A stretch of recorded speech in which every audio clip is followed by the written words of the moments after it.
Tonight, people are told to evacuate as a forest fire threatens cabins near Chance Harbor. That story and... I want to see Innu Nation have more power over the dam and more financial options.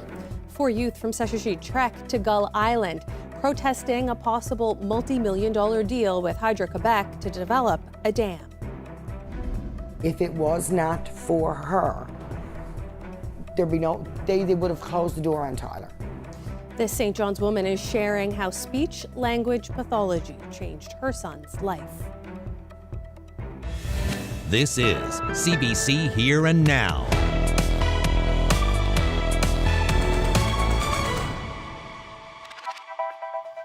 Good evening and welcome to Here and Now. I'm Heather Gillis, filling in for Carolyn Stokes. We begin tonight with tragedy on the Bonavista Peninsula. A 48-year-old man is dead following an ATV crash near Port Rexton. The RCMP say the crash happened early Saturday morning. Police were called to a report of a side-by-side found off the road around 12:40 a.m. They say the man was found dead at the scene. The medical examiner is investigating.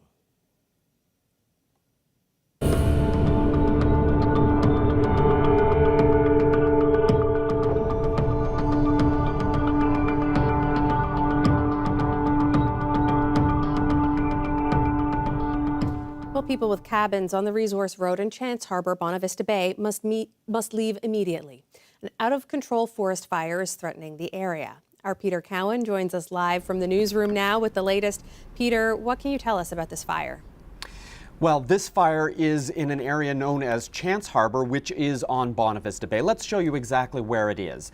Fortunately, it's not near communities, but there are lots of cabins in the area. It is just north of the communities of Winterbrook and Jamestown, just east of Terra Nova National Park. Well, this evening there are 3 water bombers and a helicopter that are battling the fire. The local volunteer fire department is also helping ensure that the cabins that are in this area, people in there get out quickly, especially because there is spotty cell phone coverage. You could see big plumes of smoke and flames in the woods as the fire grew rapidly inside. It only started this afternoon, but it grew quickly. It's already about 500 hectares because the conditions were right. The fire is out of control. It's moving in a northeast direction, away from any communities. The wind, the warm temperatures, and the low relative humidities are all combining. That's why that fire really moved today. The conditions were perfect for it.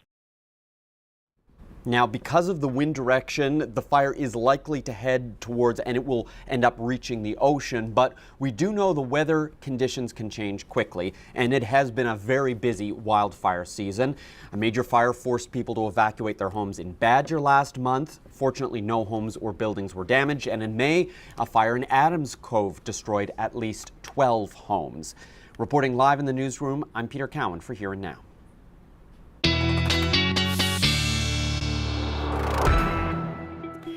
We have lots of heat out there. That is certainly not helping the fire situation. We've been talking a lot about the risk of fires and how this weather really does not help. 31 degrees in the Terra Nova area today, really anywhere from 30 degrees from Bonavista, most of Central up there as well. And this is going to continue. That heat warning still very much in place, essentially from Green Bay, White Bay through to the Bonavista Peninsula. And we will continue to see this heat as we head through the next couple of days. This is the forecast for the Chance Harbor area. We're looking at some shower potential tomorrow. That's good news. Southwesterlies are going to stick around as well, and we'll see that humidity move up through the day as well. So we'll see some of that humidity that will continue through Wednesday and Thursday, also helping the fire situation. We've got that sun. The only thing is, by Wednesday, those winds shift to more northeasterly. But by the time we get into Thursday, we will see those winds right back up to about 20 to 40 kilometers per hour. I'll have the rest of your forecast coming up a little later. Thanks, Ashley. Staying with news about fires, several people in Happy Valley-Goose Bay lost their homes in a fire yesterday evening. Now, that fire tore through attached homes around 6 p.m. Sunday evening. A tenant of the unit that was destroyed by the fire escaped through a back window. 3 other homes sustained major damage. Luckily, no one was injured. The town's fire chief says 20 volunteers tackled the fire and they extinguished it quickly. It was a quick knockdown. I'd say we had in under a half hour that was knocked down. The firewalls did a wonderful job in between all those units. If not, there would maybe not be enough standing for the investigation. But yeah, I'm just glad everyone got out and nobody got hurt. 4 youth from Sheshatshiu are walking to Gull Island to raise awareness and to protest against a proposed hydroelectric project. The CBC's Regan Burden has more. The forecast this week is calling for high temperatures, and the flies on the highway in central Labrador are nothing short of brutal. But that isn't stopping 4 inner youth from Sheshatshiu from making the 130-kilometer trek to Gull Island. They started at the community gas station with around 20 people there to see them off. We've come out on this walk today to help us connect with our land and just to feel it, experience it, and just be out here like our ancestors were. I wanted to come out today to see the land, to see what we're really voting on, and yeah, just to see what we're really voting on for this deal. And that deal? A multi-million-dollar agreement in principle between Hydro-Quebec and the Innu Nation that would see Hydro-Quebec pay $87 million to the Innu of Labrador in the form of annual payments to a reconciliation fund over 16 years. I think it's best that we don't develop the land personally. That's my personal opinion. But I also believe that there could be reasons to do it, but I don't think that the deal that the Innu Nation has currently agreed to is very beneficial at all. And what are your thoughts? I just don't agree with it. I think we've seen these kind of deals so many times before, and they failed each time with the same people who are negotiating and agreeing to the deal. So why do it again? You're just selling more and more land. Such a waste. Getting rid of all that culture and no point in it. In order to finalize the agreement, there will be a vote later this year by folks in Sheshatshiu and Natwashish, and these youth hope the walk they are taking will remind people there are many things to consider. I want those people to realize, the ones that are voting yes, the people who want this plan to go ahead, you can't be buried with your money. You can't take it to the afterlife. All you have to give that to your children is the land. The youth expect that the walk should take them about 50 hours to complete, and that within a week they should arrive at Gull Island. Regan Burden, CBC News, Highway 520. Tonight, we have more coverage of issues facing speech-language pathology in the province.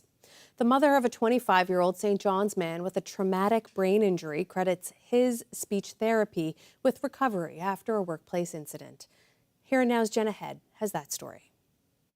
Players only you when they're playing. Tyler Templeman was never supposed to sing. Doctors said he wouldn't talk, eat, breathe, or live after a workplace accident in 2023 left him with a traumatic brain injury at only 25 years old. They said there was no hope. Tyler wasn't coming out of that. But today, nearly 2 years later, Tyler can do all of that. Instead of living out his days in palliative care or long-term care as doctors first recommended, he's attending appointments and practice sessions to relearn how to talk. Money. What's something that we need money to buy? Stuff. What kind of stuff? Everything. And eventually walk. His mother credits his former speech-language pathologist. The only person that managed to break through with Tyler was his SLP at the time on the floor. She said, you know, he's there. And they were like, no, he's not. And she said, no, we believe that he's there. If it was not for her, they would have closed the door on Tyler. That speech-language pathologist was Diana Douglas. She worked with Tyler so he could eat again, swallow liquids, communicate until he was discharged from the hospital. The first time he swallowed, it went up his nose. So that's how wrong it all was. Now Tyler can drink a beer with his buddies, and he's defying odds. After being denied from the Miller Center by doctors, Ruby said Douglas got him in so she could bring him for speech and occupational therapy. The doctor wouldn't even give him an opportunity to ask him to perform a task. I mean, he's got a traumatic, you got to give him a second to respond. The doctor wouldn't even do it. And she said, you've got to give him a shot. Giving Tyler a shot paid off. His recovery has been phenomenal to the point that he goes to the YMCA. He does the weights. He gets on the leg press, don't you? But SLPs can't do it all and they're short-staffed. Private SLP Colleen Carney believes the lack of investment is because NL Health Services doesn't fully understand the work they do. Our scope of practice includes every form of communication disorder and swallowing disorder. There's a lack of understanding within perhaps just the healthcare system in general, specific hospital administration, within the departments of health and departments of education with respect to the importance of communication. Communication is learning. You can't have learning without good communication skills. With no plans for investment in the public healthcare system, Carney said she has to be an advocate. Nothing's going to change. Advocate. I'm a private clinician. Why am I here talking about public services? Because it's in my scope of practice to be an advocate for people who have communication impairment and the parents of children who have communication impairment. You are the strongest person I know. Nux for man, all the way. Ruby is one of those parents. Her fight along with Tyler's SLP is the reason why his life can go on even though it changed. Jenna Head, CBC News, St. John's. Moving on now, having plenty of fish in the water might not seem like a problem, but a pond in Massey Drive on the west coast is dealing with an infestation. The CBC's Amy Fian reports. I'm standing in front of Link Pond in the town of Massey Drive. And it's got a big problem. Dozens of fish. Last summer, or early last fall, we were notified by some area residents who were using Link Pond for recreational purposes that they'd seen goldfish or koi fish in the pond. It's still unclear whether these are koi fish or goldfish, both members of the carp family. But one thing is for sure, their numbers in Link Pond have only continued to grow. Now, Hunt estimates they're dealing with upwards of 50 to 60 of the invasive fish. Normally, in Newfoundland anyways, having a pond full of fish is a good thing. But in this particular case, this particular type of species, they're not natural to the area and they are invasive. They will destroy that ecosystem for all other marine species living in that pond. Basically, what you're going to have left there in a matter of a short period of time, in a couple of years, is a big koi pond. While Hunt says Link Pond isn't the most popular swimming spot, it does have some recreational use. And it's connected to other popular places like Tippings Pond and even the Humber River. So, he says all of them will need to be checked by the Department of Oceans and Fisheries. They're going to do a site assessment. They're going to be actually in the water trying to do some counts. They're going to be experimenting with several methods of trying to catch or capture the fish to try and remove them from the pond. In the meantime, Hunt says that they want to spread awareness about the dangers that releasing these types of fish could cause. I'm sure it wasn't any malicious intent. It was just inadvertent, but not understanding that the impact that it could have on the pond and the ecosystem there. In a statement sent to CBC, the Department of Fisheries and Oceans says it will be on site this week to assess the species of fish and test removal methods. Amy Fian, CBC News, Massey Drive. To politics now, 2 more provincial Liberal MHAs are counting themselves out for this fall's provincial election. Steve Crocker and John Haggie say they're not running. Both made announcements on Facebook this afternoon.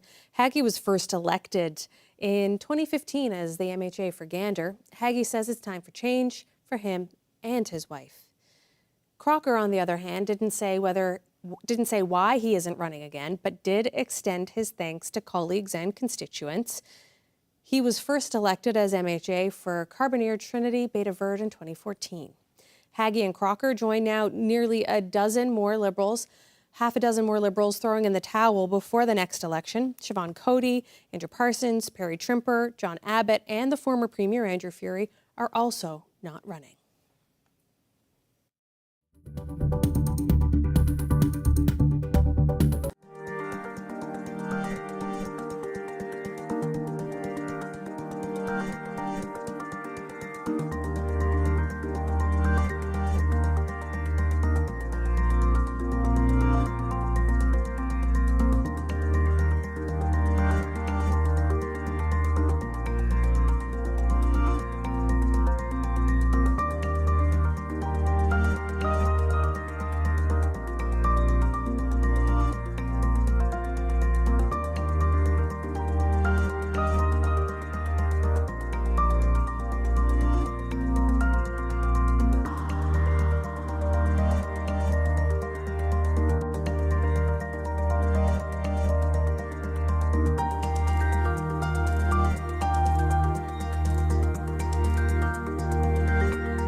It is time for the weather. Carl is out and about. Yes, there are a lot of folks here in the Avalon Mall cinemas playing chess. How do you do, sir?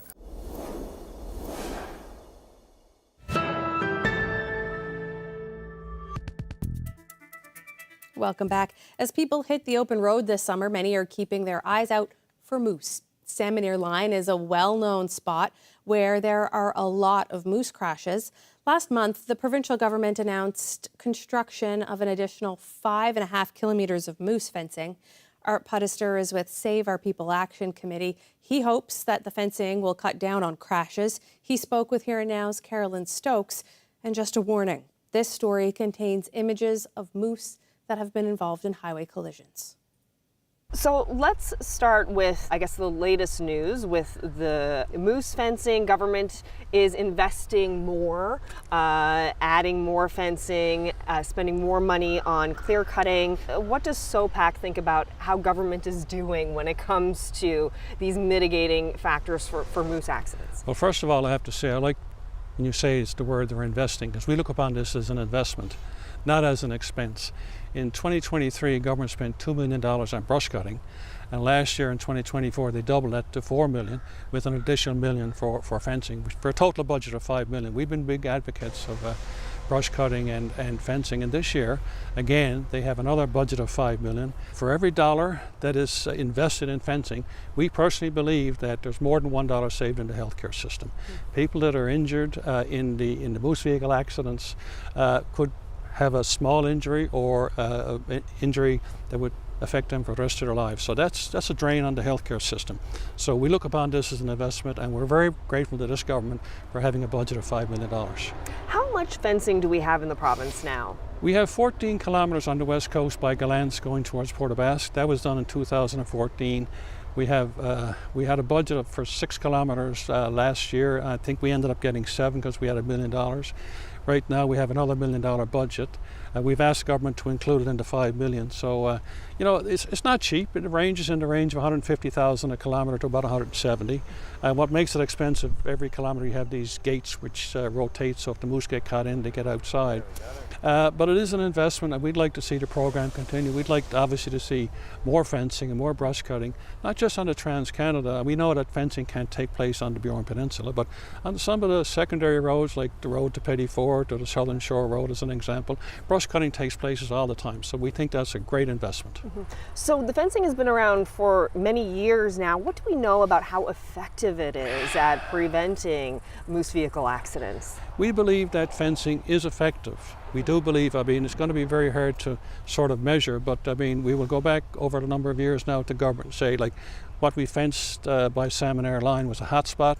So obviously we can go back now over the next year or two and look at the statistics and say, well, there's been no accidents over that 7 kilometre stretch. So that in itself proves that fencing works. Yeah, what would you like to see going forward? You have this investment that's continuing. What more would you like to see government do? Well, there's a number of possibilities that government could do. One of the things I personally talked about, I mean, with the use of drones, you could probably find out where the hotspots are with a lot of moose.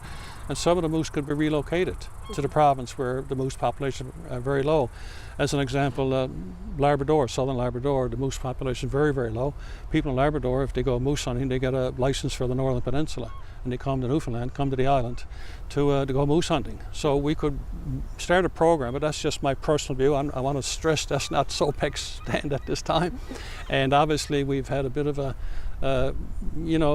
challenge with the outfitters. No one's trying to stop the outfitting business, but obviously they're in very remote areas. Mm-hmm. Our main focus would be the highways, right, too, and especially populated areas. I mean, like in places like the Goulds and Kilbride, the moose can pop up. I mean, I came home from a function about 2 years ago, and there was a moose in my driveway. Mm-hmm. in the east end of St. John. So that frequently happens, from time to time. And it's unfortunate, and the wildlife come in and they relocate the moose. But I'd like to see some program whereby wildlife would basically try and start reducing the numbers and bring them to remote areas. Mm-hmm. All right, Art Pudister, thank you so much. Oh, you're more than welcome. Thank you for having me.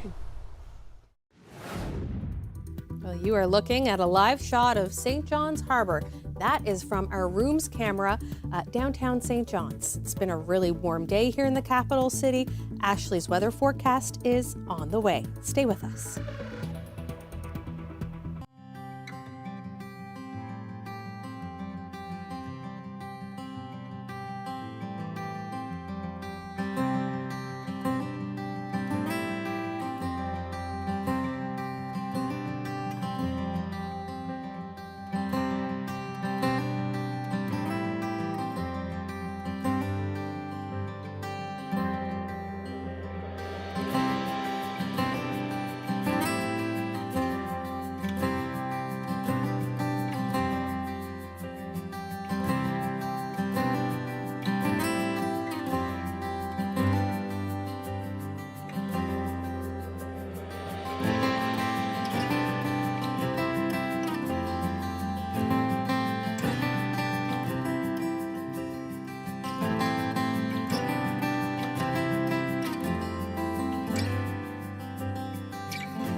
Welcome back to Here and Now. Ashley's here with a look at your weather forecast, and it has been a warm one, to say the least. Hot. At least it's not super humid yet across parts of the province.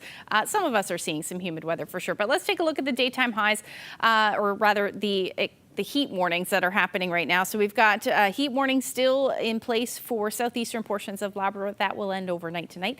And then we've got most of pretty much from Green Bay, White Bay through the interior to Bonavista and Clarenville, still under a heat warning as well. And then an air quality statement for Lab West. Things will improve by the time you get into tomorrow, but that is from some of the smoke over Ontario at the moment, or in Ontario rather, that's moving over the area. So we will see conditions improve as we head through tomorrow. So one thing with this hot and humid weather, or hot weather anyway, and sunny weather, we want to get out and enjoy it, right? We want to take our dogs with us, but it's not a good idea because when we see the sunny conditions, the surfaces, blacktop surfaces, concrete, they warm up very quickly. So when we see temperatures, and really it's not even the temperatures, it's the sunshine that we see that the surfaces get really hot. So the best thing to do is to touch it. If it's too hot for you, it's too hot for the dog's paws, and just wait. Go in the evening or in the early morning hours, and then you don't burn their little paws in the process. So keep that in mind over the next couple of days as we continue to see this heat. Here's the temperatures today, or right now rather, still 27 degrees in St. John's. It's still 29 in Badger. Or rather in Gander, and you factor in that humidity is feeling more like 32. Really, most of that humidity is up across Labrador at the moment, and if we take a look at the dew point, that's the reason. We see these higher dew points.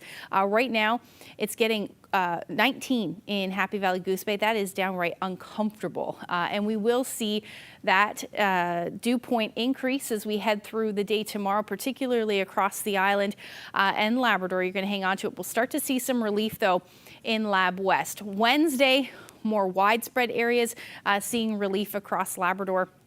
And then across the island, we'll see a bit of a dip through Wednesday, but by Thursday, it is going to feel downright gross out there. That's the best way to say it. 20 degrees will be the dew point temperature in Central.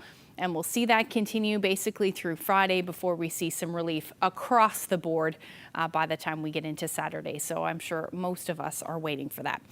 Taking a look at what's happening right now, we have some shower activity for the northern peninsula, front moving through Labrador. On the backside of that, some cooler air, but that is also sparking the risk of some thunderstorms, and we'll see that tonight for southeastern portions of the Big Land. Lab West as well, you're also going to see that chance of some thunderstorms, and I wouldn't be surprised for the northern peninsula to hear a few rumbles of thunder overnight tonight.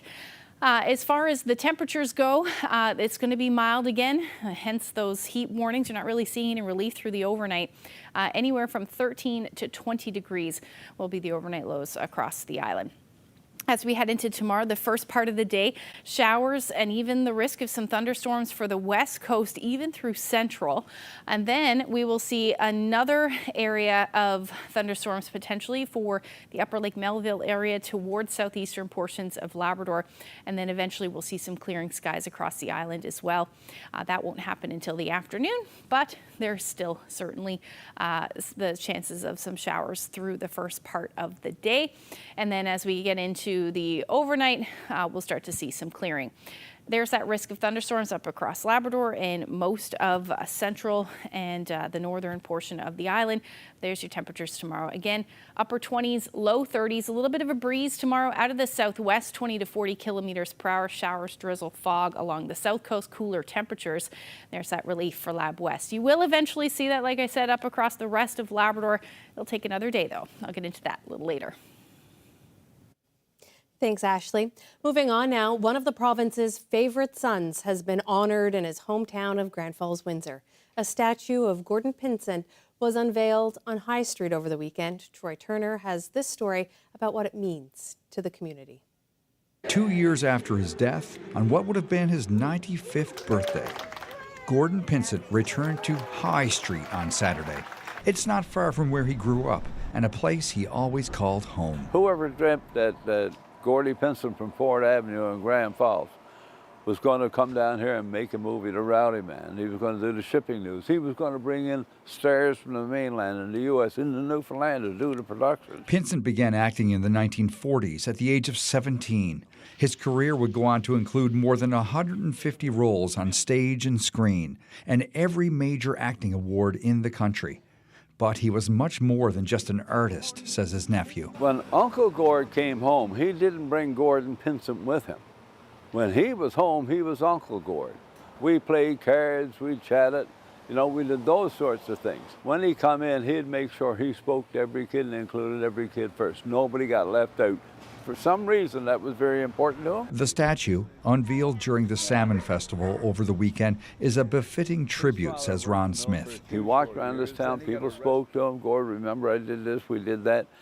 And he'd talk to them like it happened yesterday, and they walked away feeling good. For all the importance that busy as he was and the importance he had, he remembered them from when they were 7 years old and things they did here, Gordon was always front and center of people's minds because he was attached to the fabric of history here, really. And he had such a great career. I mean, not only an actor, but a producer, an artist, a poet. He wrote books. He's done a lot of different things. Gordon Pinsent is definitely a big part of our community, and this statue is something that represents that and will represent it now forever, so we're very pleased and proud. Funded by the province, the sculpture was completed by St. John's-based Morgan McDonald. We wanted the statue to be classy. We wanted it to absolutely resemble him through the decades of work that he was known for. But we also wanted it to be inviting. It didn't just happen by chance. There was a lot of collaboration with the sculptor and the family. We wanted the statue to be personable, more personable for the family than even, the regular Grand Falls, Windsor resident. What's next for Gordon Pinsent? Well, he'll move to a slightly different location where he'll sit under a tree and look down High Street toward his childhood home.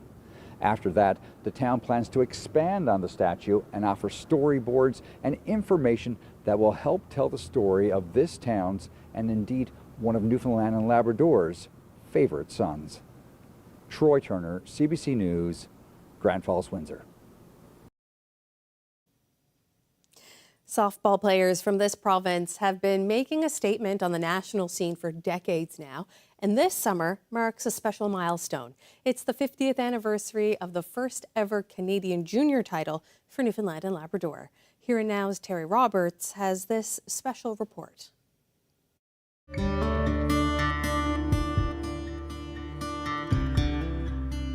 We weren't even on the radar when we got there. It was just a participant. We all could have got paid $500,000. We wouldn't have felt any different. It meant that much. It was unreal. We were diggers and worked hard at it and it paid off. It was August 10th, 1975, bottom of the 7th in the championship game, and a softball version of a miracle on ice was about to unfold. Representing Newfoundland, the Placentia Intertown All-Stars, a gritty group of unknowns from Outport, Newfoundland. They held a slim 1-0 lead in the final over a heavily favored Alberta team. Frank Kelly's clutch home run in the top of the 7th was the game's only offense. Eugene Emberley, as usual, was nearly unhittable on the mound. But with one out, an Alberta player legged out a triple, bringing the tying run to within 60 feet of home plate. Then the play that decided it all. An Alberta player blooped a pop-up over second base. A dangerous play. Mike Pittman stormed in from center field and gobbled up an acrobatic shoestring catch for the second out. That catch he made in center field, I wouldn't say there's a fellow in the major to make it. The Alberta player on third base tagged up and headed for home. Now, I'm no substitute for Mike Pittman, who sadly passed away in January, but he came up throwing and unloaded a bullet to home plate. And here's what happened next. Set her up like this, set in my spikes. Ball was coming in. By the time I catch the ball, hand goes over the ball. Now I'm kneeling down. He's coming sliding in. I have the glove here. He had nowhere to go. So we had him by a half step. And, he was dead. He didn't have a chance. That was the third out and the championship clinching play for the underdogs from Newfoundland. Bill looked at me and he said, Jesus, Hickey, we won. like it was almost like a shock, you know. Eugene Emberley, who was later named tournament MVP, had scrambled from the mound to back up his catcher. At 17, Davis was the youngest player on the Newfoundland team and could hear Emberley over his shoulder. He said, Dick, you got him. And with that, Eugene had me up. I was much smaller than this then, up over his head. And after that, I can't remember a lot, but it was a fabulous play and it was a fabulous tournament. Now, this was a ragtag bunch. Ill-fitting uniforms. Many had never traveled far from home, let alone fly on an airplane. They faced hurdles at every step. After winning the provincial playdowns, they had to scramble to raise funds for the trip to Saskatchewan. Then Air Canada went on strike the day before the team's departure date. But coach and heavily connected Dunnville resident Bill Hogan worked some magic with the then federal minister of transport. He was able to get a commitment from John Marchand that if a plane went out of Newfoundland, we'd be on it. A half-century later, here are some members of that team, gathered last week at their old field. I say I threw hundreds of thousands of balls over there. They reminisced about how they became the fan favorites at the Nationals. Oh, they loved us. They loved us. We were the favourites up there in Saskatchewan. And these two warmed up together for the first time in decades. This infielder was named an all-star third baseman at the 75 Nationals. The closer I get to the batter, the more I liked it. And this shortstop could vacuum up ground balls. Not much got boys. But it was in the hole I got it, was down the third base side, then he got it. How did they do it? With superstar pitching from Emberley and Kelly. They were the two best pitchers in the tournament. Stingy defense and a never-quit attitude enforced by their stern and demanding coach, Bill Hogan. He was a winner too, but he wanted to win, and everybody listened to him. The Newfoundland team traveled to Saskatoon on a mission to prove they could compete with the best. Well, mission accomplished. They came home with the gold medal and received a hero's welcome. A massive motorcade and a big party at the old P4 club in Placentia. The victory changed the lives of some of these players. Some went on to star on the national scene for years and are Hall of Famers. And they inspired future generations, champions like Steve Mullally. They're all in their late 60s and early 70s now. Their bodies have slowed, but their eyes cannot hide the passion for ball they once had. Bill Hogan, Eugene Emberley, Mike Pittman, Clarence Canning, Alf Hatfield. They've all passed away, but their legacies live on because all these guys made softball history. But that play, weekly I think about it. And in the most dramatic way possible. Terry Roberts, CBC News, Placentia.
Welcome back. Back to our top story now and to the out-of-control wildfire in Chance Harbour.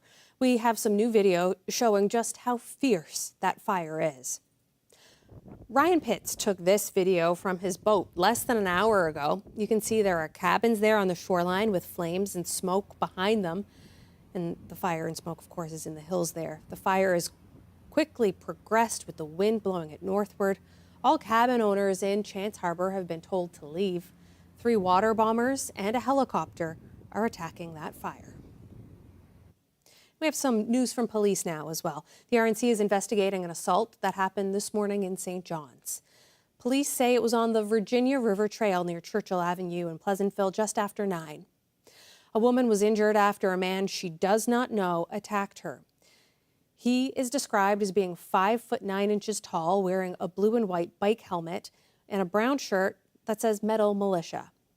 The man is believed to be in his 20s or 30s and was last seen in the area of the boulevard. The RNC is now looking for any video footage between 8:30 and 9:45 this morning near the Virginia River Trail in Kitty Vitty Lake to Logie Bay Road.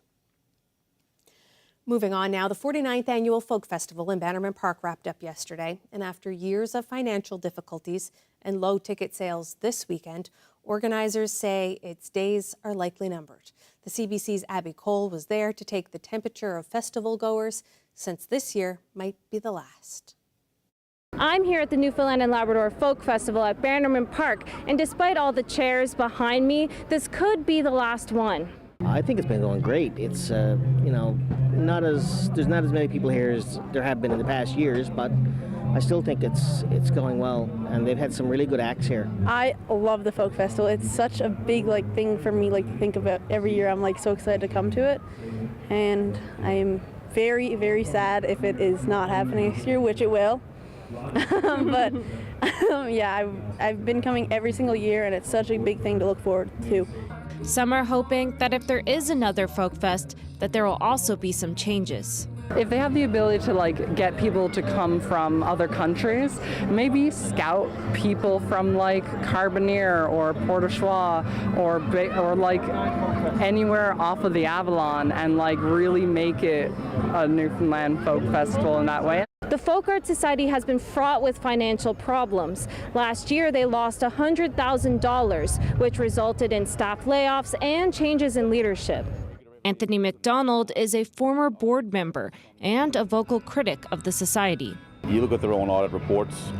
There was 1.2 in revenues last year against 1.4 million in spending. I mean, for an organization of this size, that's huge. And I think people just want to know where that money went and why we felt the need to spend as much as we did.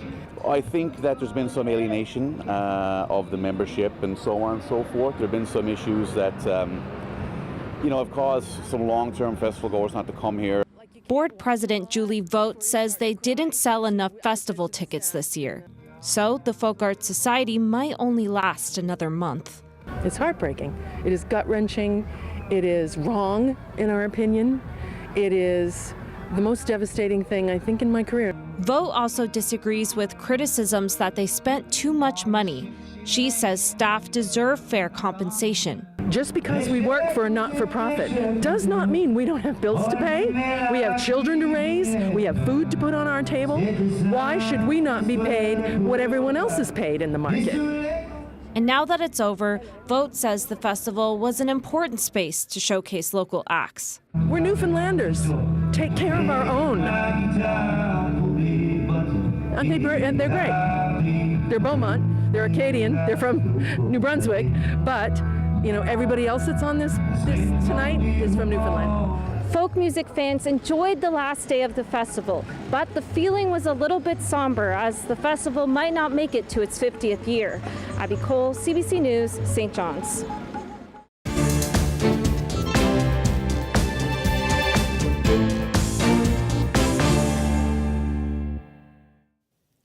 Landlords across the country face a host of challenges, often related to tenant issues. One woman in PEI has spent months trying to evict her tenants. She says her property is ruined and they can't pay the rent. Connor Lamont reports. A PEI landlord says she wants the process to evict problem tenants to be easier. Tamara DeVries says tenants ruin the inside and outside of her property. She says they made a greenhouse inside, put manure on the lawn, and used the home to breed cats. And despite all of this, she says it's been a challenge to get them out. That process has been incredibly painful, excruciating, and draining, to say the least. Our mental capacity is very limited at the moment. DeVries signed a lease with 4 people back in February, but she says 12 people moved in. And they've wrecked the furniture and floors and stuck knives around the door frames to stop anyone from coming in. DeVries says after multiple written requests to enter the property, they were able to get these photos. We have a hard time going to bed, and our financial situation has changed quite a bit, including loyal fees and the fact that they haven't paid any rent since April. And in all of this, we've been fighting to get them out as they destroy our property.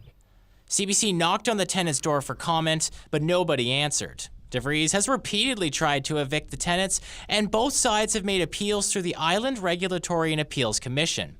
In an order made last month, the commission says, this landlord-tenant relationship has deteriorated. Neither party trusts one another, and the parties' actions at one time or another have infringed on each other's rights. The tenant asked for $12 million for emotional pain, but that was dismissed. There is a system that it seems to be quite broken, that it's ruining a lot of people's lives, and it's really setting them back quite far. DeVries says landlords need a faster eviction process and more protection for property damage. A group that gives legal information and support for tenants and landlords says disputes are common. These days, the rental market is still fairly tight. Vacancy is still fairly low, and I think that makes it so that people are a little bit more prone to kind of getting into conflict, especially for tenants. I think if they're in a bad situation, it means that they're less likely to kind of be able to move someplace else. The next hearing between the two sides will be done in person. Both sides can submit evidence later this week. It's not known when a final decision will be made. Connor Lamont, CBC News, Charlottetown.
that one over there.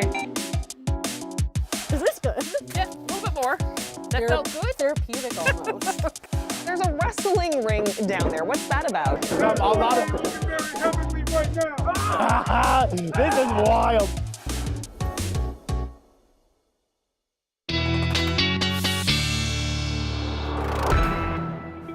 So Ashley standing by now with our last look at the weather forecast, and it's going to be hot and humid over the next couple of days. That's pretty much the story, yeah. So get used to it. Keep things cool. Try to keep your blinds and windows closed to try and keep the cool air in. Let's take a look at what's going on. We will see some relief, though, up across Labrador, which will be good for your Wednesday. And a little bit of relief in the humidity for the west coast of the island as well. But overall, Wednesday will be hot. Temperatures are going to stay quite mild. We're looking at the risk of some showers here and there, but just a little bit unsettled through the day. Overall, daytime highs will sit in the upper 20s, low 30s yet again. Northern Peninsula, though, you're going to tap into some of that colder air, and up across Labrador, back to more where we should be sitting this time of year, anywhere from the upper teens to low 20s as your daytime highs. And again, just a few showers possible for the coast. And even areas along southern Newfoundland will see a fairly nice day. You're looking at temperatures in the 20s and a mix of sun and cloud. A few showers though, but still pretty decent. By the time we get into Thursday, it does look like we'll see the risk of some thunderstorms. Some of these could be heavy. Going to keep an eye. If you have any outdoor plans on Thursday, keep an eye on the forecast, particularly for the west in the morning through central as we head into the afternoon and evening, and then unsettled conditions across Labrador as well. This is going to be what feels like the hottest day as far as the humidity goes across the island. And again, we'll see a jump. Temperatures through central will likely be 32 to 33 degrees through the afternoon. And then we're also looking at upper 20s pretty much everywhere else. Again, the exception, the northern peninsula. You'll be more comfortable at about 18 degrees, and then Labrador anywhere from the upper teens to the low 20s as your daytime highs through your Thursday. Taking a look at the long-range forecast, we will eventually see relief from the humidity by the time we get into Saturday, but until then, temperatures will be warm. You're also looking at the chance of a few showers for Friday for St. John's and eastern Newfoundland. For central Newfoundland, after Thursday, thunderstorms. Friday looks unsettled with a chance of some showers. And overall back down into the mid-20s, which will feel lovely on Saturday. And then for western Newfoundland, your temperatures will drop a little lower, only about 21 to 22 degrees, but Saturday some sunshine will return. And then for eastern Labrador, you're looking at some cooler and more rainy weekend, both Friday and Saturday, and same thing for western Labrador with your temperatures in the teens. Our weather photo today taken in Southwest Arm. Take a look at this beauty. Lovely evening. We've had some spectacular sunsets lately, and Bonnie captured this one beautifully. Thank you. If you have any weather photos, send them to nlphotos@cbc.ca.